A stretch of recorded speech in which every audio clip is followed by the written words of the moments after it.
Ang mabuting balita ng Panginoon, ayon kay San Juan.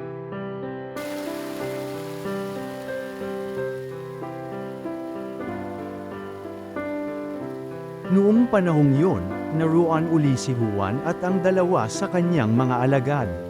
Nakita niya si Jesus na nagdaraan, at kanyang sinabing, "Ito ang kordero ng Diyos." Narinig ng dalawang alagad ang sinabi niya, at sumunod sila kay Jesus. Lumingon si Jesus at nang makitang sumusunod sila ay kanyang tinanong, "Ano ang hinahanap ninyo?"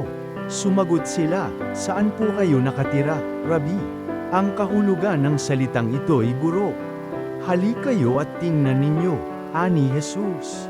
Sumama sila at nakita nila ang kanyang tinitirhan, at tumuloy sila roon ng araw na yaon. Nooy mag-iika-4 na ng hapon. Ang isa sa dalawang nakarinig kay Juan at sumunod kay Jesus ay si Andres na kapatid ni Simon Pedro. Una niyang hinanap ang kapatid niyang ito, at kanyang sinabi sa kanya, "Natagpuan namin ang Mesiyas." Ang kahulugan ng salitang ito ay Kristo. At siya'y isinama ni Andres kay Jesus.